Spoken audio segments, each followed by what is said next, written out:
La Fondation Payot pour la promotion de la lecture. Payot et Notre Temps Vivre bien, vivre mieux vous présente Marque-Page.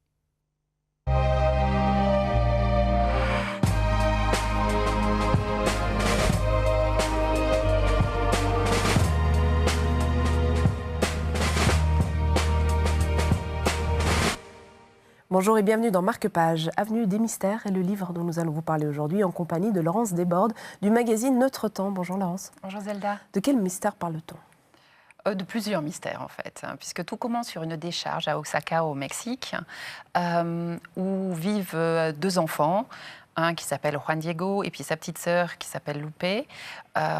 Ils ont un père putatif, c'est le directeur de la décharge, et Juan Diego est un enfant surdoué, puisqu'il apprend à lire tout seul, à partir de livres qu'il récupère, qui sauvent du feu dans la décharge.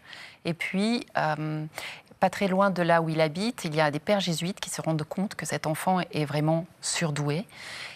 Et il commence à vouloir orienter un peu ses lectures. À côté de ça, la mère de Juan Diego fait le ménage chez les jésuites, mais aussi est prostituée. Puis alors après, on entre de plein fouet dans l'univers baroque de John Irving, avec une petite sœur, donc la fameuse petite Lupe, qui a des présciences, des prémonitions, voilà, et qui sait lire dans l'avenir.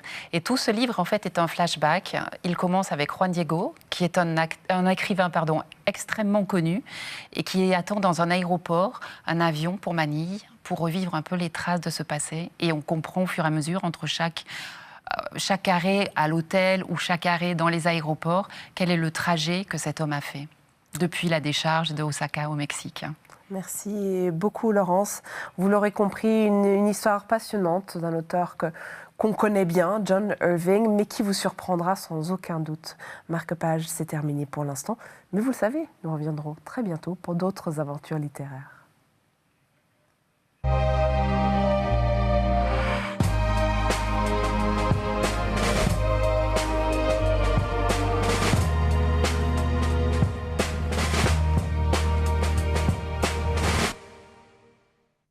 La Fondation Payot pour la promotion de la lecture. Payot et Notre Temps Vivre bien, vivre mieux vous ont présenté Marque-Page.